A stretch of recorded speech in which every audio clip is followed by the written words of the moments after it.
नमस्ते। इस lesson sewer एवं सेप्टिक टैंक सफाई के बाद की सुरक्षा प्रक्रियाएं में आप सफाई कार्य पूर्ण होने के बाद अपनाई जाने वाली आवश्यक सुरक्षा, स्वच्छता और साइट पुनर्स्थापन प्रक्रियाओं के बारे में सीखेंगे। अक्सर यह माना जाता है कि रुकावट हटाने या टैंक की सफाई के साथ कार्य समाप्त हो जाता है, जबकि वास्तव में पोस्ट ऑपरेशन चरण कर्मचारियों, जनता और पर्यावरण की सुरक्षा के लिए अत्यंत महत्वपूर्ण होता है। यदि सफाई के बाद उचित निरीक्षण, उपकरणों की सफाई, अपशिष्ट निपटान, व्यक्तिगत स्वच्छता और दस्तावेजीकरण प्रक्रियाओं का पालन नहीं किया जाता, तो संक्रमण, दुर्घटनाएं, पर्यावरणीय प्रदूषण और अन्य जोखिम उत्पन्न हो सकते हैं। इस लेसन में आप पोस्ट ऑपरेशन सुरक्षा प्रक्रियाओं को चरणबद्ध तरीके से समझेंगे। इस लेसन में आप सफाई कार्य पूरा होने के बाद किए जाने वाले सभी महत्वपूर्ण सुरक्षा उपायों को समझेंगे। सबसे पहले आप अंतिम निरीक्षण और मैनहोल को सुरक्षित रूप से बंद करने की प्रक्रिया सीखेंगे। इसके बाद उपकरणों, पीपीई और कार्यस्थल की सफाई एवं डिसइंफेक्शन प्रक्रिया को समझेंगे। आगे आप अपशिष्ट के सुरक्षित निपटान, व्यक्तिगत स्वच्छता, स्वास्थ्य निगरानी, रिपोर्टिंग और साइट पुनर्स्थापन की प्रक्रियाओं के बारे में जानेंगे। अंत में आप समझेंगे कि पोस्ट ऑपरेशन सुरक्षा प्रक्रियाएं किस प्रकार कर्मचारियों, जनता और पर्यावरण की सुरक्षा सुनिश्चित करती हैं। सफाई कार्य पूरा हो चुका है और कर्मचारी कार्यस्थल से बाहर निकल रहे हैं। इस सीन में यह समझाया जाएगा कि केवल रुकावट हटाना ही पर्याप्त नहीं है।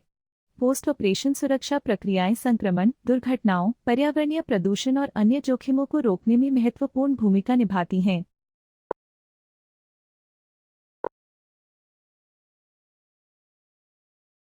सफाई कार्य संपन्न होने के बाद स्थल का विस्तृत सुरक्षा निरीक्षण किया जाता है।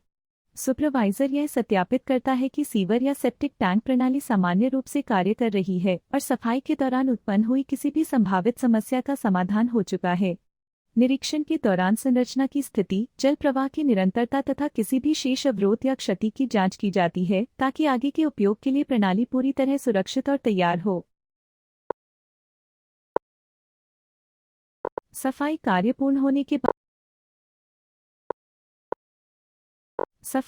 पूर्ण होने के बाद कर्मचारी मैनहोल कवर को सावधानीपूर्वक पुनः स्थापित करते हैं तथा उसे सुरक्षित रूप से लॉक और सील करते हैं। यह प्रक्रिया सार्वजनिक सुरक्षा सुनिश्चित करने और दुर्घटनाओं को रोकने के लिए आवश्यक है।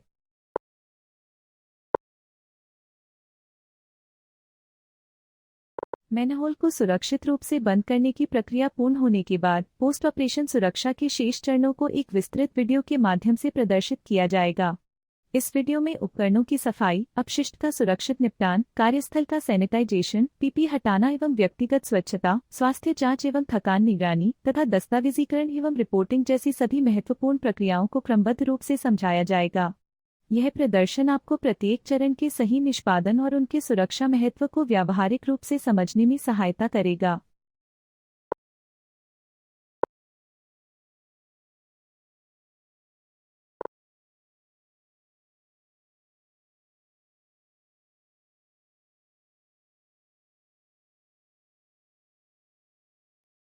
नमस्कार।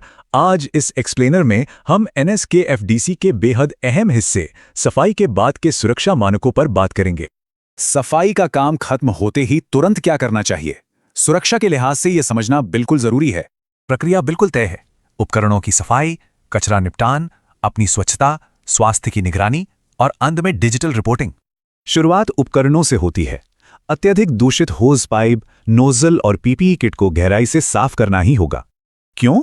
क्योंकि कीटाणुनाशक का इस्तेमाल सीधे तौर पर संक्रमण का खतरा घटाता है और उपकरणों की उम्र भी बढ़ाता है।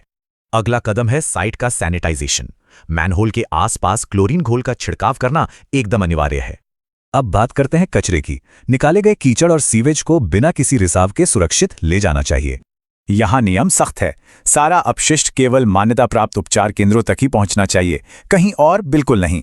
ये कठोर निपटान प्रक्रिया ही असल में हमारे पर्यावरण और लोगों के स्वास्थ्य को बचाने का सबसे बड़ा हथियार है। अब खुद की स्वच्छता पर आते हैं। पीपीई को सावधानी से उतारें और शरीर के खुले हिस्सों को तुरंत धोएं। संक्रमण से बचने के लिए साबुन और कीटाणुनाशक से अच्छी तरह सफाई करना कोई विकल्प नहीं, बल्कि पक्का नियम है। इसके बाद सुपरवाइजर की अहम जिम्मेदारी है कि वह हर कर्मचारी की शारीरिक स्थिति की बारीकी से जांच करे। थकान, सांस लेने में दिक्कत, चक्कर आना या मतली, ऐसे किसी भी गंभीर लक्षण को तुरंत पहचानना बहुत जरूरी है। किसी भी असामान्य स्थिति जैसे जहरीली गैस का असर दिखने पर बिना एक पल गवाए तुरंत रिपोर्ट करना अनिवार्य है। काम को सही तरीके से पूरा करने के लिए सुपरवाइजर अंत में एक अनिवार्य डिजिटल रिपोर्ट तैयार करता है। इस रिपोर्ट में कचरे की मात्रा, सीवर की स्थिति, उपकरणों का विवरण और सुरक्षा नियमों का पालन दर्ज होता है। तो सोचिए, क्या आज इन सख्त नियमों का पूरी तरह पालन ही हमारे सुरक्षित कल की असल गारंटी नहीं है?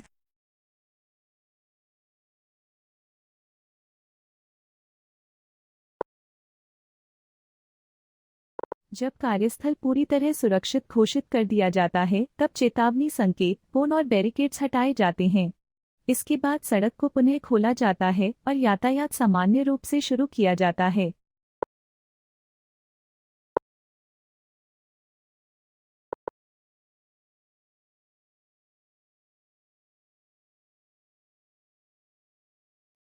सीवर सफाई कार्य पूर्ण होने के बाद पोस्ट ऑपरेशन डिकंटेमिनेशन और हाइजीन प्रक्रिया शुरू की जाती है। इस चरण में यह सुनिश्चित किया जाता है कि सभी गतिविधियां सुरक्षित रूप से समाप्त की जाए और कार्यस्थल को सामान्य स्थिति में वापस लाया जाए। उपयोग किए गए वाहन और मशीनरी को कार्यक्षेत्र से हटाने की तैयारी की जाती है तथा यह सुनिश्चित किया जाता है कि संचालन से संबंधित सभी कार्य पूर्ण हो चुके हैं। इसके बाद कार्यक्षेत्र, मैनहोल और आसपास के स्थान का निरीक्षण किया जाता है ताकि किसी भी प्रकार की शेष गंदगी, अपशिष्ट या संभावित जोखिम की पहचान की जा सके।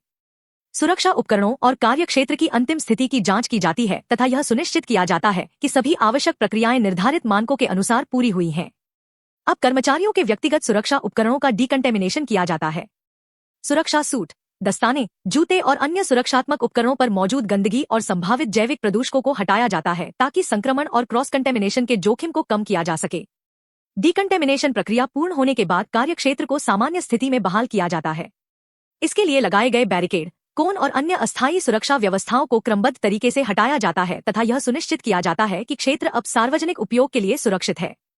अंत में मैनहोल की सुरक्षित स्थिति की पुष्टि की जाती है और कार्यस्थल का अंतिम निरीक्षण किया जाता है। इस प्रकार पोस्ट ऑपरेशन डिकंटेमिनेशन और हाइजीन प्रक्रिया कर्मचारियों की सुरक्षा, सार्वजनिक स्वास्थ्य तथा पर्यावरण संरक्षण सुनिश्चित करते हुए कार्य को सुरक्षित रूप से पूर्ण करती है।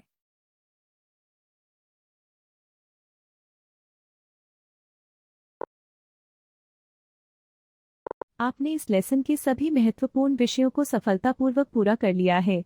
अब समय है अपनी समझ और ज्ञान का मूल्यांकन करने का। मक्यूज शुरू करने से पहले अंतिम निरीक्षण, मैनहोल बंद करना, उपकरणों की सफाई, अपशिष्ट निपटान, कार्यस्थल सैनिटाइजेशन, व्यक्तिगत स्वच्छता, स्वास्थ्य निगरानी और रिपोर्टिंग जैसी प्रक्रियाओं की एक बार पुनरावृत्ति कर लें। यह आपको वास्तविक कार्य परिस्थितियों में सुरक्षित और सही निर्णय लेने में सहायता करेगा।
सीवर एवं सेप्टिक टैंक सफाई के बाद अपनाई जाने वाली सुरक्षा प्रक्रियाएं कर्मचारियों, आम जनता और पर्यावरण की सुरक्षा के लिए अत्यंत महत्वपूर्ण हैं। अंतिम निरीक्षण, सुरक्षित मैनहोल बंद करना, उपकरणों की सफाई, अपशिष्ट का उचित निपटान, कार्यस्थल का सैनिटाइजेशन, व्यक्तिगत स्वच्छता और सही दस्तावेजीकरण मिलकर एक सुरक्षित और प्रभावी संचालन सुनिश्चित करते हैं।